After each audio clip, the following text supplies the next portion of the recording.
Welcome to business coaching institute. आप सभी साथियों का बिजनेस कोचिंग इंस्टीट्यूट में स्वागत है। साथियों, आज का हमारा एक शानदार सा सेशन होगा समांतर श्रेणी यानी अर्थमेटिक प्रोग्रेशन। आज हम लोग समझेंगे कि समांतर श्रेणी क्या है और उसके कंसेप्ट क्या होते हैं, उस पर सवाल कैसे बनते हैं, बोर्ड के एग्जाम में आपके इससे क्वेश्चन आते हैं। तो इसलिए आपको इसको समझना बहुत ज़रूरी है, क्योंकि बगैर इसके कंसेप्ट को समझे आप सवालों को सॉल्व नहीं कर सकते। तो इसलिए आज हम लोग इस पर पूरी अच्छी तरीके से चीज़ों को समझेंगे और उसके साथ साथ क्वेश्चनों को भी करेंगे। तो इसलिए अगर आप चैनल पे नए हो तो चैनल को सब्सक्राइब कर लें, ताकि जो भी हम वीडियो अपलोड करते हैं उसकी नोटिफिकेशन आप तक पहुंच सके और आप अपनी एग्ज़ाम में 4 चांद लगा सकें। तो चलते हैं, शुरू करते हैं। सबसे पहले हम लोग समझेंगे अनुक्रम। ठीक है ना, अनुक्रम क्या होता है इसको हम लोग पहले समझेंगे, उसके बाद उसकी आगे की चीज़ों को हम आपको समझाएंगे। देखिए, अनुक्रम क्या होता है कि जिसमें संख्याएं एक निश्चित पैटर्न का पालन करती हों तो उसे हम कहते हैं अनुक्रम। जैसे हमने लिखा 1 3 5 7 9 डॉट डॉट।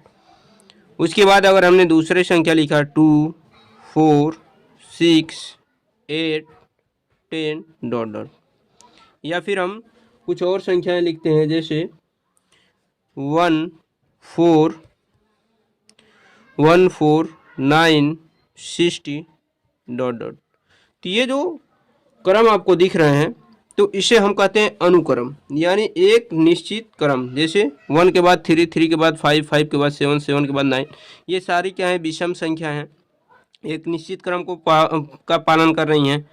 उसके बाद 2, 2 के बाद 4, 4 के बाद 6, 6 के बाद 8, 8 के बाद 10, ये भी क्या है, सम संख्याएं, ये भी एक निश्चित क्रम का पालन कर रही हैं। ठीक, फिर हम बात करेंगे 1, 1 के बाद 4, 4 के बाद 9, 9 के बाद 60, तो ये भी एक निश्चित क्रम का पालन कर रही हैं। तो इस प्रकार की संख्याओं को हम कहते हैं अनुक्रम। ठीक है ना, ये जो होती हैं ये अनुक्रम होती हैं, यानी एक निश्चित पैटर्न को फॉलो करती हैं। आप देखेंगे कि विषम संख्याओं की अगर बात करें तो 1 के बाद 3 आता है, 3 के बाद 5 आता है, 5 के बाद 7 आता है, 7 के बाद 9 आता है। इसी तरह सम संख्याओं की बात करें तो 2 के बाद 4 आता है, 4 के बाद 6 आता है, 6 के बाद 8 आता है, 8 के बाद 10 आता है।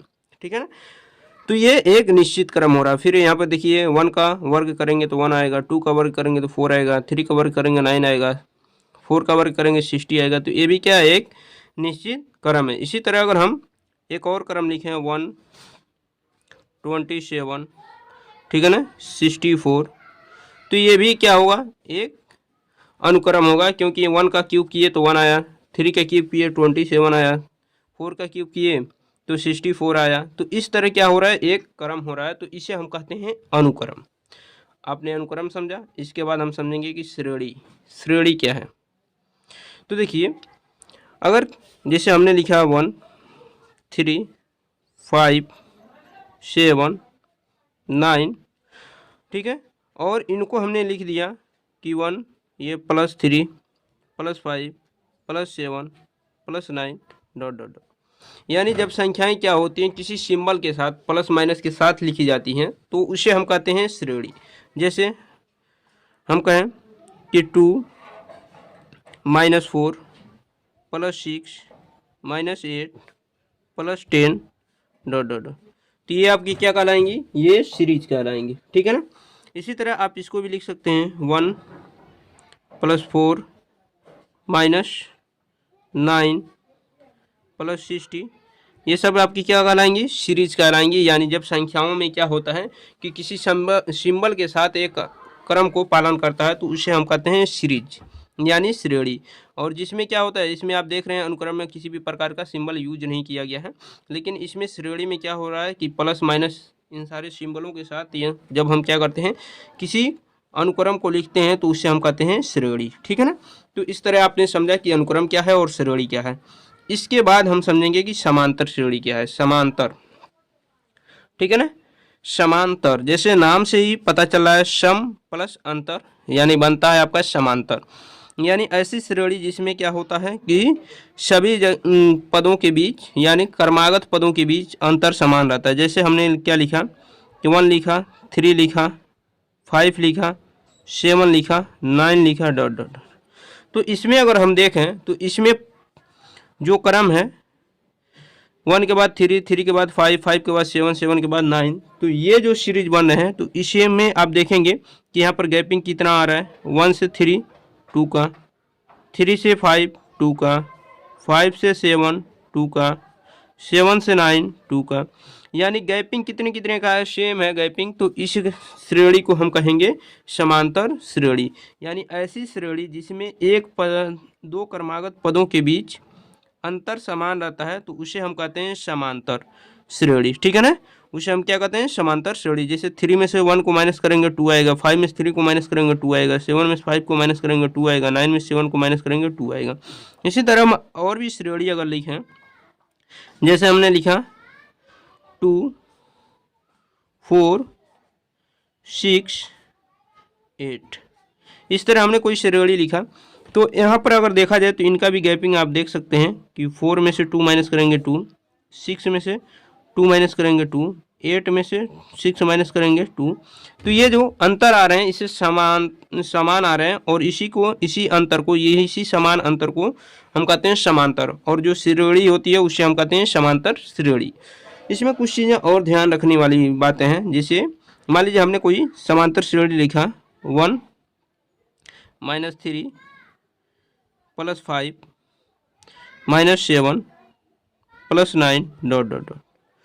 तो इसमें जो होता है, अगर ये एक श्रेणी है तो इसमें हम क्या करेंगे, ये जो होता है इसे हम कहते हैं A1, इसको A1, इसको कहेंगे A2, इसको कहेंगे A3, इसको कहेंगे A4, इसको कहेंगे A5, ठीक है ना। ये हम कामा लगा दे रहे हैं, ठीक है ना। तो ये A1 A2 A3 A4 A5 ...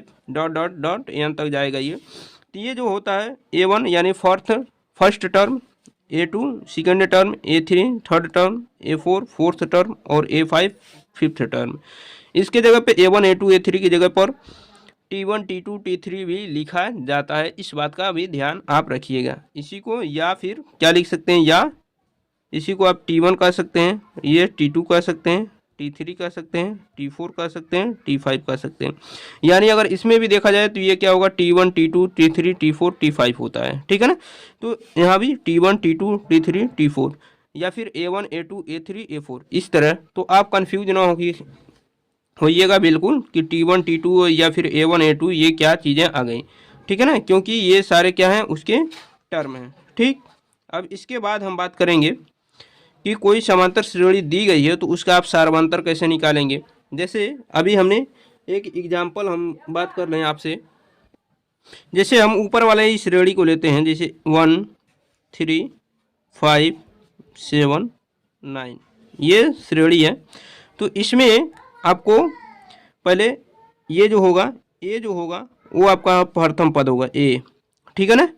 उसके बाद अब हम यहाँ पर A1 A2 A3 का ही यूज करेंगे। तो ए क्या होता है, प्रथम पद होता है। उसके बाद आपको डी बताना है, डी का मतलब सार्वंतर। तो डी जो होता है, अभी हमने बताया कि ये A1 है, A2 है, A3 है, A4 है, A5 है। तो हमेशा A2 - A1 करके आप क्या कर सकते हैं, इसका सार्वंतर निकाल सकते हैं, या फिर A3 - A2 करके निकाल सकते हैं, या फिर A4 - A3 करके आप निकाल सकते हैं। यानी हमें क्या करना है, दूसरे में से पहले को घटाएंगे तो हमें क्या मिलेगा, सार्वंतर मिलेगा, यानी डिफरेंस मिलेगा, कितने कितने का डिफरेंस हो रहा है। तो इसमें अगर आपको डी का वैल्यू निकालना है, ए का वैल्यू तो फर्स्ट टर्म में ही होता है, और डी का वैल्यू चाहिए तो आपको ये A1 A2 A3 A4 A5 है। तो यहाँ पर डी का वैल्यू चाहिए तो आप क्या करेंगे, A2 - A1 करेंगे, यानी 3 - 1। फिर एक जगह और चेक कर लीजिए, A3 - A2 यानी 5 - 3।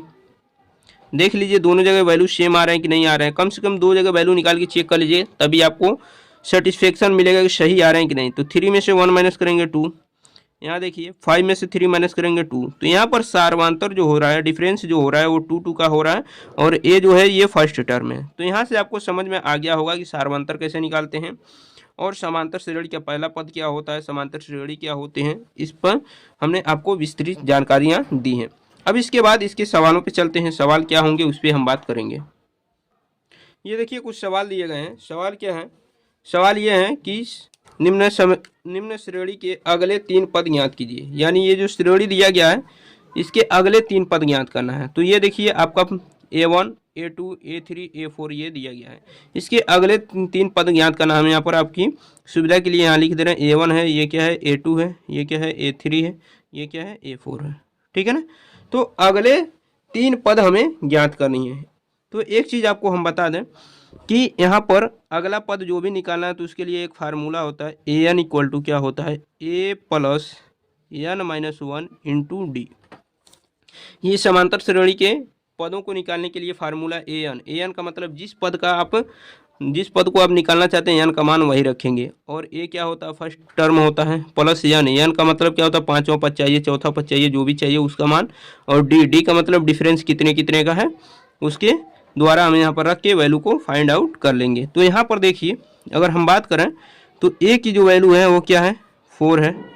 डी की वैल्यू निकाल लें तो डी की वैल्यू को हमने क्या बताया है कि A2 माइनस A1 करके आप डी का वैल्यू निकाल सकते हैं, या फिर A3 माइनस A2 करके आप डी का वैल्यू निकाल सकते हैं। तो यहाँ से निकाल लीजिए। A2 का मान क्या है 10 है, 10 माइनस A1 का वैल्यू क्या है 4 है। एक जगह और यहाँ भी चेक कर लीजिए, ये क्या है A3 का वैल्यू 60 है, A2 का वैल्यू क्या है 10 है। तो यहाँ से सॉल्व करेंगे तो देखिए 10 में से 4 माइनस करेंगे 6, यहाँ भी सॉल्व करेंगे 60 में से 10 माइनस करेंगे तो 6 आ जाएगा। तो यानी आपको A का वैल्यू मिल गया और डी का वैल्यू मिल गया। ठीक है ना। अब आपको क्या करना है, यहाँ पर चौथा टर्म दिया, पांचवा चाहिए, तो पांचवे के लिए क्या लिखेंगे A5 equal to A plus 5 minus 1 into D. अब देखिए A का वैल्यू क्या है, A का वैल्यू है 4 प्लस 5 में से 1 माइनस करेंगे 4, और डी का वैल्यू क्या है 6। यहाँ से सॉल्व करेंगे तो 4 प्लस 6 4 जा क्या होगा 24, और 24 में 4 ऐड करेंगे क्या मिलेगा आपको 28। ठीक है ना, यहाँ से मिल जाएगा आपको 28। अब A6 चाहिए तो क्या लिखेंगे 4 प्लस, देखिए यहाँ 6 रखेंगे, 6 माइनस 1 करेंगे तो क्या आएगा 5, और डी का वैल्यू क्या है 6। तो यहाँ पर रखेंगे तो 4 प्लस 30 और ये जोड़ेंगे तो क्या होगा 34। यहाँ पर A7 निकाल लीजिए क्योंकि 3 पद आपको बताना है। तो देखिए यहाँ पर आप A7 का वैल्यू निकाल लेंगे तो फार्मूला क्या है A का वैल्यू क्या है 4 प्लस 7 रखेंगे, 7 में से 1 माइनस करेंगे 6 इंटू डी का वैल्यू है 6। सॉल्व करेंगे तो 4 प्लस 6 6 जा 36, ऐड करेंगे तो आपको क्या मिलेगा 40। तो ये इसके अगले 3 टर्म हमने ज्ञात किया A5 A6 A7। तो यहाँ से आपको वैल्यू मिला है 28 34 और 40। ठीक है। अब अगले क्वेश्चन की तरफ चलते हैं। अगला क्वेश्चन देखिए, अगला क्वेश्चन क्या है, देखिए सारे इंपॉर्टेंट क्वेश्चन है। यहाँ पर देखिए एक सीरीज दिया गया है 1 -1 -3 -5 डॉट डॉट करके ऐसे आपको सीरीज दिया गया है। इसमें भी कहा गया है कि अगले 3 पद ज्ञात कीजिए। तो सबसे पहले हम क्या करेंगे, A की वैल्यू क्या होगा यहाँ पर 1 होगा। डी की वैल्यू आपको चाहिए तो आप जानते हैं ये क्या है A1 है, ये A2 है, ये A3 है, और ये क्या है A4 है। ठीक है ना। A1 का वैल्यू 1, A2 का वैल्यू -2, A3 का वैल्यू -3 और A4 का वैल्यू -5। अब यहाँ से D का वैल्यू क्या होता है कि A2 माइनस A1 या फिर A3 माइनस A2, इन दोनों में से दोनों का वैल्यू रख के आप निकाल लेंगे। तो देखिए A2 का वैल्यू क्या है -1 है, -1, और माइनस A1 का वैल्यू क्या है 1 है तो -1, A3 का वैल्यू क्या है -3, और A2 का वैल्यू क्या है -1 तो माइनस माइनस +1। तो यहाँ से सॉल्व करेंगे तो -1 में से -1 -2 हो जाएगा, और -3 में से 1 माइनस करेंगे -2, यानी डी का वैल्यू क्या मिला आपको -2। तो यहाँ से अन्य जो पद निकालना, जैसे A5 आपको निकालना है तो A5 कैसे निकालेंगे, A5 इक्वल टू क्या होगा A plus 5 minus 1 into D. जैसे हमने क्या फार्मूला बताया A plus n minus 1 into D formula है। तो 5 का चाहिए तो A5 लिखेंगे, A की जगह क्या लिखेंगे 1 प्लस 5 में से 1 माइनस करेंगे 4, और डी का वैल्यू क्या है -2। यहाँ से सॉल्व करेंगे तो 1 - 4 2 8 -8, सॉल्व करेंगे तो -7 मिल जाएंगे। इसी तरह आप A6 का भी निकाल सकते हैं। तो A का वैल्यू क्या है 1 प्लस 6 माइनस 1 यानी 5 आएगा, 5 इंटू डी का वैल्यू क्या है -2, सॉल्व करेंगे तो क्या आएगा 1 - 10, सॉल्व करेंगे तो क्या आएगा -9। इसी तरह आप A7 का भी निकाल सकते हैं, 1 प्लस 7 माइनस 1 क्या आएगा 6, और डी का वैल्यू क्या है -2, सॉल्व करेंगे तो क्या आएगा 1 - 6 से 2 जा 12, और 12 में से 1 माइनस करेंगे -11। तो ये आपके कंप्लीट आंसर हो जाएंगे। ठीक है ना। एक क्वेश्चन और है, वो भी बहुत ही इंपॉर्टेंट क्वेश्चन है, तो इसलिए आप उसको ज़रूर देखिए। अब चलते हैं अगले क्वेश्चन की तरफ। अगला क्वेश्चन आपकी स्क्रीन पर दिखाई दे रहा होगा। अगला क्वेश्चन क्या है कि के किस मान के लिए k+9 2k-1 और 2k+7 समांतर श्रेणी के सतत पद हैं। तो देखिए यहाँ पर अगर हम बात करें तो a1 का वैल्यू क्या है k+9 है और a2 का वैल्यू क्या है 2k-1 है और a3 का वैल्यू क्या है 2k+7 है। तो इसमें कह रहा है कि k का मान बताइए। ये समांतर श्रेणी में कह रहा है कि समांतर श्रेणी के सतत पद हैं। तो देखिए आपको k का मान बताना है तो यहाँ से आप डिफरेंस वाला फार्मूला लगाएंगे। d इक्वल टू क्या होगा a3 - a2 equal to a2 - a1। जब भी इसके इस तरह की कोई वैल्यू निकालना हो तो आप डिफरेंस वाला फार्मूला लगाएंगे।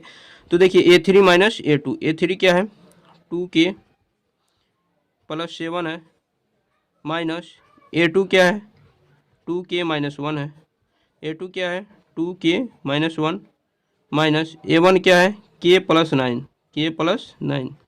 यहाँ से रख के सॉल्व कर लेंगे। तो देखिए 2k+7 माइनस का अंदर मल्टीप्लाई कीजिए -2k माइनस का मल्टीप्लाई होगा +1 यहाँ से 2k-1 माइनस का मल्टीप्लाई करेंगे -k और माइनस का इसमें मल्टीप्लाई करेंगे -9।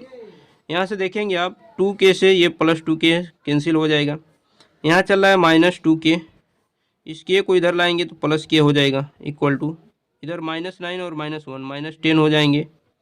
यहाँ देखिए 7 और 1 8 हो जाएंगे, 8 इधर आएंगे तो -8 हो जाएंगे। ठीक, अब -2k में से k माइनस करेंगे तो -k आएगा और -10 और -8 -18 हो जाएंगे। यहाँ से माइनस से माइनस कैंसिल हो जाएंगे। k का जो वैल्यू आएगा वो क्या आएगा वो मिलेगा आपको 18। ठीक है ना। तो यहाँ से k का वैल्यू क्या मिला 18 मिला। तो यही आपका क्या हो जाएगा आंसर हो जाएगा। तो इस तरह आप क्या कर सकते हैं सारे क्वेश्चनों को आसानी से सॉल्व कर सकते हैं। वीडियो कैसा लगा आप लोग कमेंट बॉक्स में ज़रूर बताइएगा। जो लोग चैनल पे नए हों चैनल को सब्सक्राइब कर लें। मिलते हैं नेक्स्ट वीडियो में, तब तक के लिए अपना ख्याल रखिए। धन्यवाद।